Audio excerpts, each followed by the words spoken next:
When it seemed that desperation and chaos were taking over the city of New Orleans, one man stepped in to take charge and restore order and even bring hope.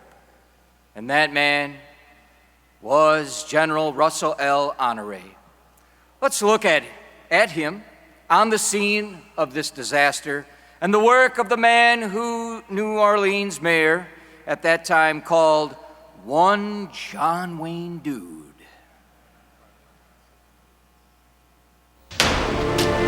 This new task force that is being established to deal with Katrina, who will be in charge? Who will run this operation? Dad on the ground so the trucks can go get another load. Yes, sir. You can make that happen? I can make it happen, sir. You the man. Yes, sir. It will be a 3-star Army general. This is a complex problem. It's called a disaster. Look up the meaning of a disaster. Friday, September 2nd, 4 days after Katrina hit, the cavalry has arrived. Hey, weapons down! Weapons down, damn it! Put the weapons down! All I have to say is hooray for Honore. This guy seems to be the perfect guy for this job. Honore yesterday doing really sort of almost symbolic things, but it sends a message that they understand. They're here to help. They're not here to intimidate people. The straight shooting, take charge, John Wayne Dude. He was exactly what the Gulf Coast needed right after Hurricane Katrina. Don't get stuck on stupid, reporters. That's BS. I will take that on behalf of every first responder down there. It's BS. We'll never forget General Russel Honore's one-liners, but we'll remember what he did for the hurricane victims even more. When President Bush assigned this Louisiana-born general to command Joint Task Force Katrina, Honore knew this would be one of the most difficult missions in his career, but he was ready, and he became an overnight hero.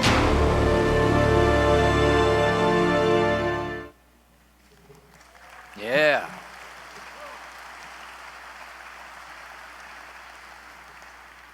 Now the go-to expert on multiple cable news networks, including Fox News, MSNBC, and CNN on emergency, disaster preparedness, and hurricanes Harvey, Irma, and Maria crisis management, General Honore is also the author of Survival: How a Culture of Preparedness Can Save You and Your Family from Disasters, Leadership in the New Normal, and his 2017 book, which I like, Don't Get Stuck on Stupid.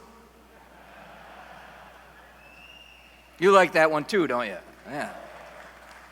So without further ado, please join me in welcoming General Russel Honore.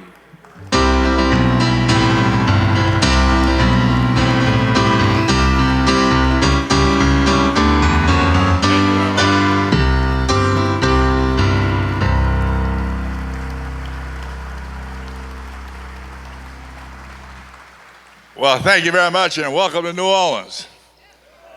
I see a lot of damn empty seats out there. Somebody must have been partying last night. Well, welcome to New Orleans. Welcome to Louisiana. And as the commander said, tomorrow will be 19 years that Katrina hit this city and near about destroyed it, but it was on the hearts and minds of people around the world as we watch our nation, most historic and respected city, sit underwater. It was a challenging time. A lot of people didn't think this could happen. But as a military planner, it wasn't a question if it was going to happen, it was when it was going to happen. Anytime you have a city that's surrounded by levees and the water get into it, you have to pump the water out, and 80% of the city was underwater. So it was a mission that I ended up with because I moved early. My headquarters was in Atlanta. I was 33rd Commander, 1st Army, and my area of responsibility was east of the Mississippi River, providing military support to civil authorities. And the day after the storm hit, I tried to fly to Camp Shelby, Mississippi, where I had 3,000 troops from the Minnesota National Guard training to go to Iraq from the National Guard. The Red Bulls. And I moved to Camp Shelby And my boss called me, Navy Admiral Keating, said, Russ, where are you? I said, well, I'm at Camp Shelby, Mississippi. He said, well, we don't have a request from FEMA to move yet. I said, well, boss, I don't need you or FEMA to tell me how to do my goddamn job.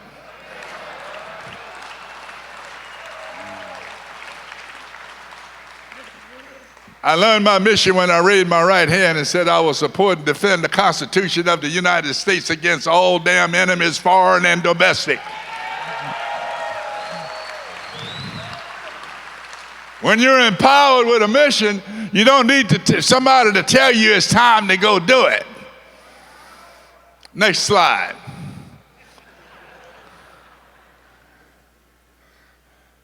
These patriots paved the way, and we must put it in perspective, every generation, what we are asked to do.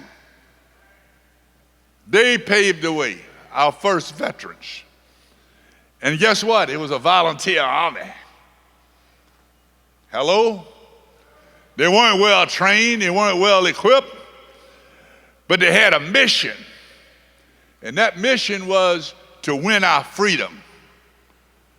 Many of them were first or second generation Americans, and they wanted the freedom to vote, they wanted to elect their own official, and they wanted the freedom to be represented by the tax they paid. So defied the rules of King George, and excuse me for not standing behind the podium, but as an infantryman, I know a moving target is a little harder to hit. And I don't read no damn speech, and I don't have the 10 speech writers I used to have in First Army writing all these poetic prose. So I'm speaking to you from the heart and from experience.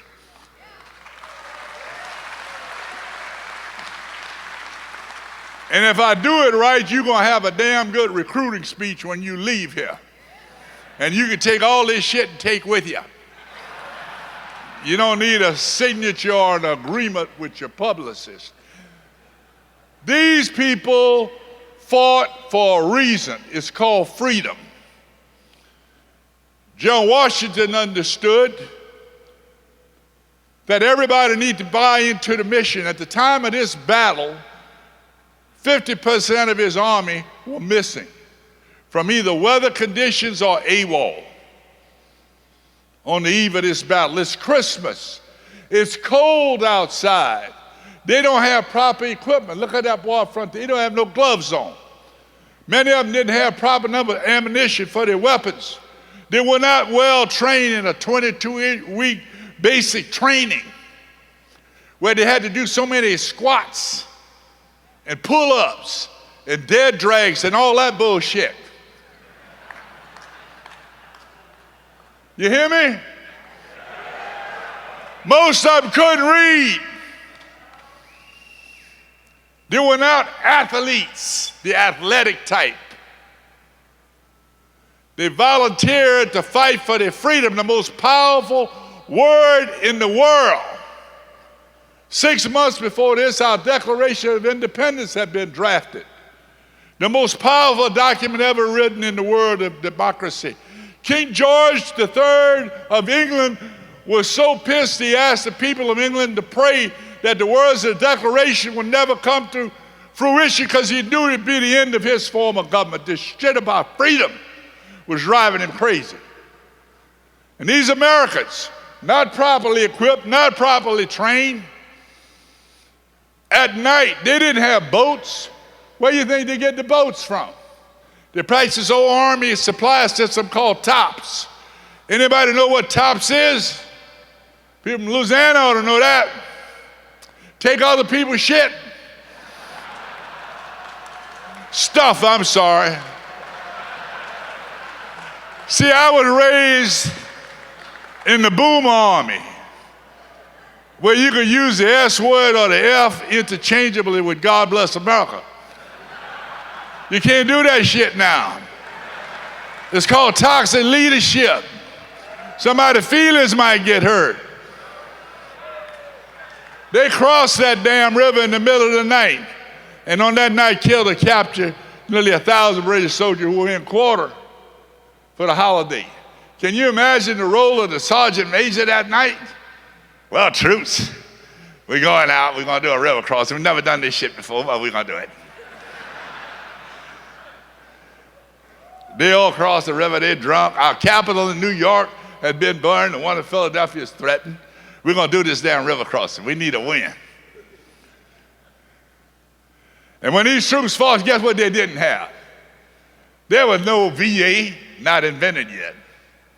There were no EMT teams on the battlefield.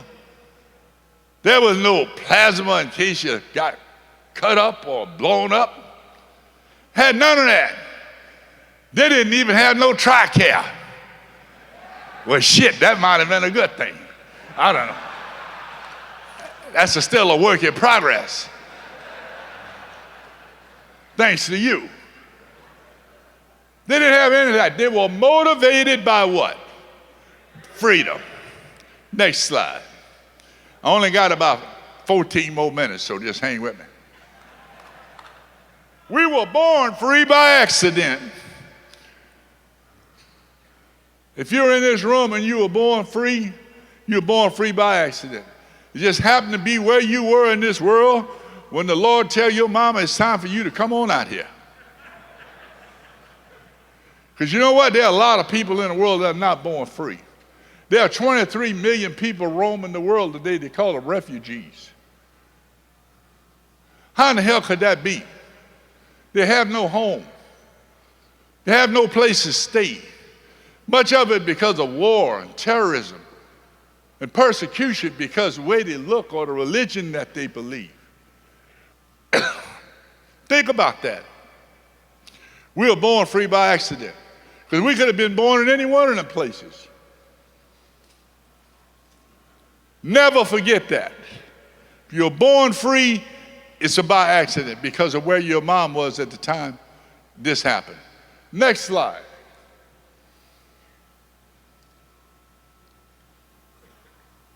To live free is a privilege.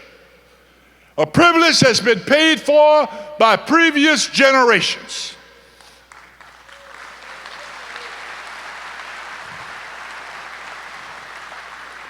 We can never forget or ever forget to remind America that the freedom that they enjoy is a damn privilege paid for in the blood of our veterans.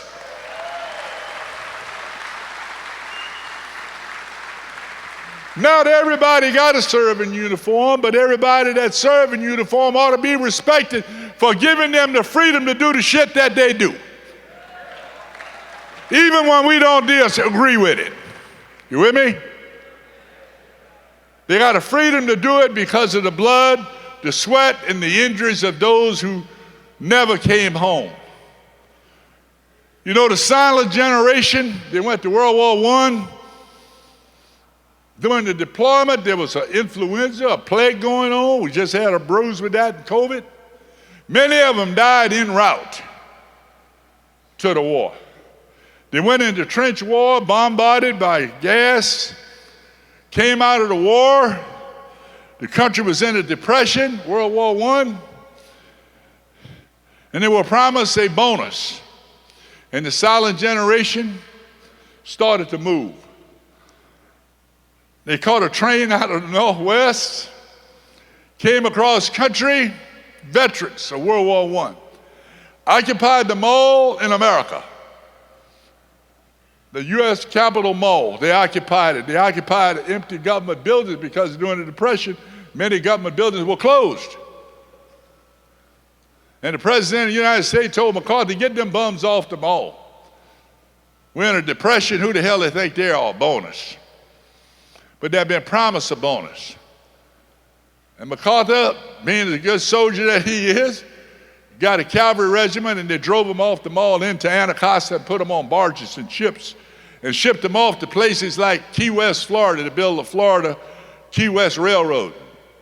And down in South Louisiana to build buildings on the WPA program. Many of them went along and during the Hurricane 1935, over 200 of them drowned. Veterans from World War I, folks. Don't believe that this Congress always do what they say they're gonna do. You with me? Don't believe these White House always do what they promise. The president said, throw them bums out of Washington. They're looking for a handout. These are the veterans of World War I, folks, the silent generation. But because of their actions, we end up with the VA. Still a work in progress, but it's better than what we had before, and it's better than any other nation in the frickin' world.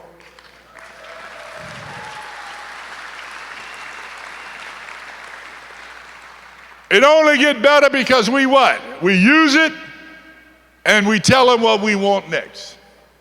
And they've come a long way. So to live free is a privilege. My first entrance into the VA, I was told by General Shinseki, Russ, are you using your VA? I said, no. He said, Russ, you need to go in there. We need guys like you to get in there and tell us what we need to do better. So my first visit went like this.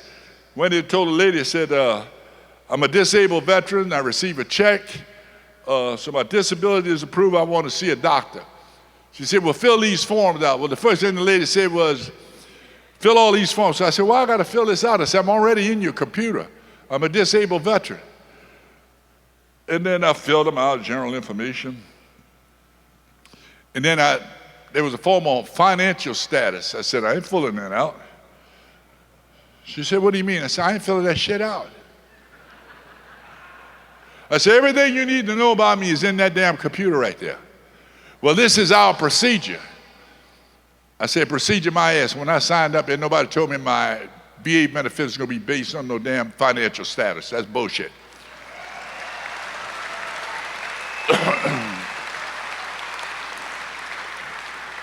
And then she said, look like you're going to be a little difficult. I said, you goddamn right. You spent 37 years up and down, jumping out of airplanes, getting your ass shot at. You'll be difficult too. Why the hell you think I'm here? I need some goddamn help. Can't you see I'm half crazy, goddamn it?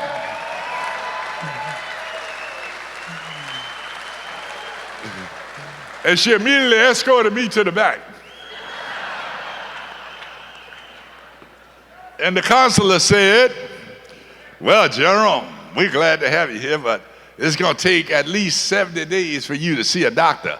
Because to get VA help, you got to be examined by a doctor. I said, 70 days. I said, this is not going to go good. This day will not end well for you. He said, give me a minute. He ran to the back. This was like 12 o'clock in the day. He said, can you be back here at 2:30? I said, no shit, I can't be. And I got examined that day. But think about what had happened if I was a veteran in trouble without a car, without a place to stay. And they told me, give me your DD 214 shit they gave to me. Now I got to go find. The disability they gave to me, I got to go find. We still got work to do, but they've come a long way. You agree with that? They will only get better if you raise hell. You got the PAC Act, we got to do something about this suicide. To live free is a privilege that we have paid for. Working for minimum wage, goddammit. Working 7 days a week, 24 hours a day, all over the world. And as we speak today, we got warriors in the air. We got warriors under the water. We got 2 air battle groups in the Middle East. We got thousands of soldiers in Asia and in Europe. And the rest of America is getting ready for goddamn football season. And most of them could give a shit less. You with me? To live free is a privilege. You own this information. You remind them of that. In the kindest of way on the pulpits of America and in the schools of America. Because you are the influence. Next slide. And this is my last slide, I think. Come on. Hey, Jamie, change the damn slide, bro. Will somebody wake Jamie up back there? The next slide say we're going to adapt and overcome like my sergeant told me. The next slide say to die free is a privilege.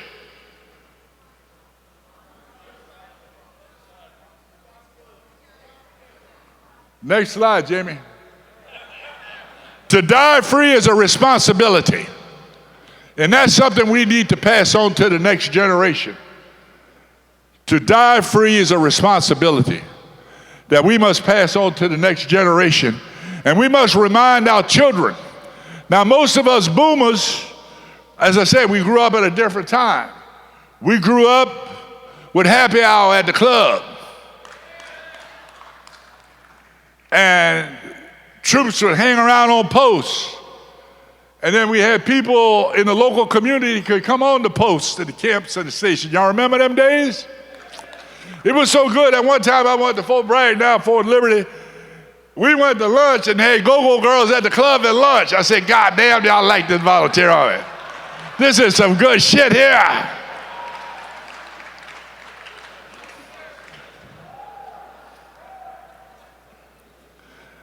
We would drive in the station wagon. I'd smoke a cigar in the car. The kids would be in the back. They turned out fine. 2 of them in the family business. 1 of them is a damn master sergeant. 2 tours in Iraq. Combat engineer on his way to the Sergeant Major Academy. And the other one, Captain, United States Army Infantry. Tour in Iraq. Commanding the 2nd Company. They did just fine. I did my goddamn job recruiting. Do yours.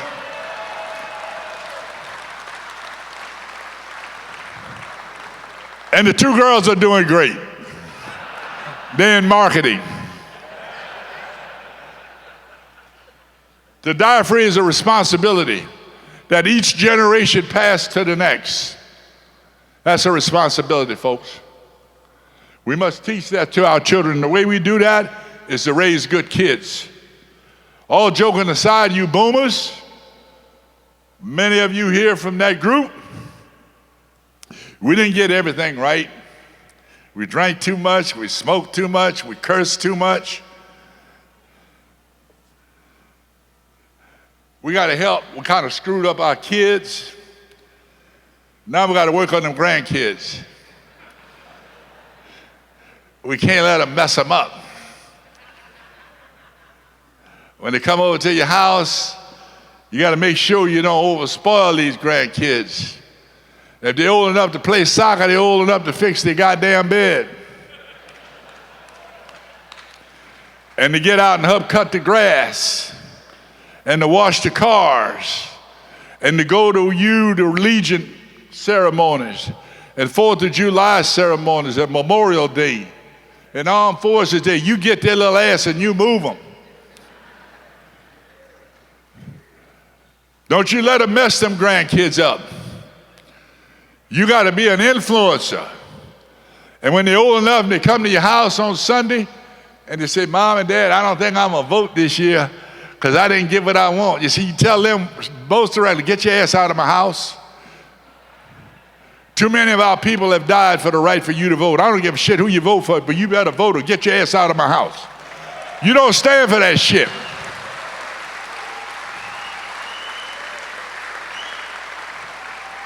We've got over 1 million veterans lost their lives like in World War II. 9,000 casualties in one day to save democracy, to save the right for you to vote. You're going to set your ass up. You're driving in a BMW that I paid for, sent your ass to school, and you're going to say you ain't going to vote. Get your ass out of my house. And when you show me the proof that you voted, you bring your ass back. This is what we got to do, folks. This is what we got to do. Raise good kids. And that ain't easy. We raised 4 of them. We moved 25 times. And the first one, it was easy. I'd come home in the evening, little baby would be in a little box in the corner. My pretty little wife would be fixing supper. And the first few months, it was pretty simple. A little baby would raise his head up, doing what babies do, you know. Eat and sleep and, you know. A few months later, that little baby would put his head across the crib and say, I said, damn, this thing is getting activated. few months later, I walk in the back door of my Army house. You knew it was an Army house built by the Corps engineer because the front and the back look alike. Who builds shit like that? The goddamn Army engineers. And I'd open that back door, and that little baby would be at the back door waiting on me. This thing was like a pet. Loved her daddy so much. Then I remember coming home one evening, and I said, where's daughter number one? She said, she's next door. I said, go get her. Okay, I went and get her. And then grew up in the Army. I was a major back and forth, 11 working at Staff College. And I came home one Friday and said, where's daughter number one? Well, she's spending the weekend in the country with Farm Girl. I said, oh, Lord. Then I come home one day, and we were sitting on the back patio. I used to like to grill. And he grilled some burgers off. We were sitting there, and I looked across the table, and I saw this thing sitting there with streaky hair, dressed in black, with metal and shit coming out of her face, and tattoos on her hand. I said, what the hell is this? I said, who do you see today? Nobody. What do you learn? Nothing. And I said, what's them tattoos? Oh, Daddy, that comes right off. What's that metal and stuff coming out of here? Oh, that's all fake. I said, take all that shit off. And you know, I did like we normally do. I talked to family and friends. I said, Russ, don't worry about it. It's just a trend. It's a fad. I said, a fad my ass. That's a leadership problem. We got to deal with this. So I made a habit to be home for supper. I made a habit that we go to all the sports events. I made a habit to make sure I talk to her every day. Then I bought a new car and bribed her ass. I mean, you got to use the shit you got. I mean, you can't play around.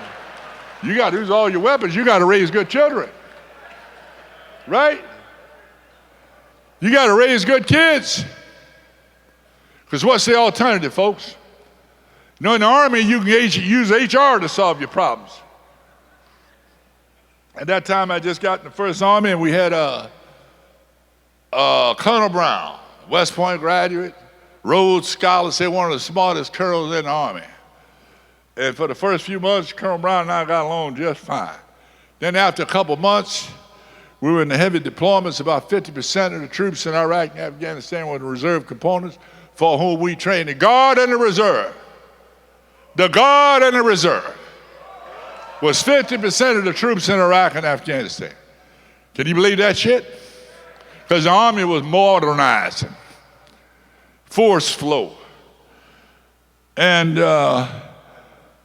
after a couple meetings, I noticed this colonel, once we make a decision and brief it, he would have comment like, well, General, I think this should be relooked. I said, well, your chance to relook this shit was yesterday, Colonel. You didn't wake up this morning with an epiphany thinking of some shit in the middle of the night. You should have talked to the Chief of Staff. We got people moving on this order. So that happened twice. The third time it happened, I picked up my coffee cup because in the new kindler Army, I didn't want to curse and I didn't want to do anything crazy. I went back to my office. I called the Chief of Staff in and I said, you know what? That Colonel Brown, he's too smart for us, but they can use his ass in Korea.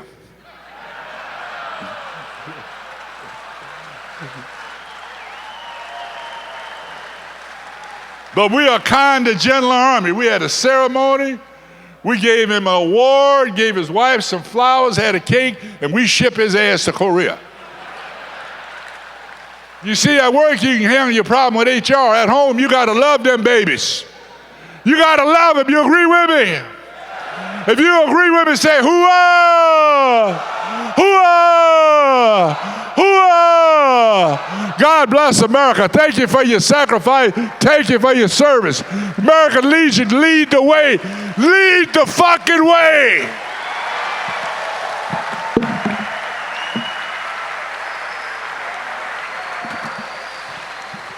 Thank you, Pastor.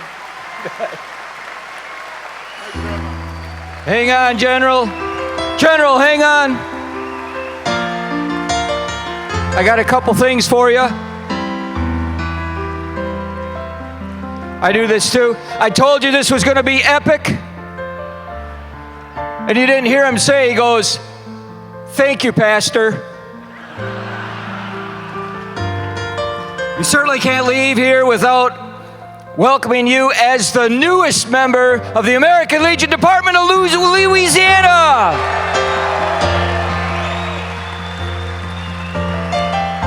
Thank you, sir. Little lapel pen, I know you don't need that shit, but here.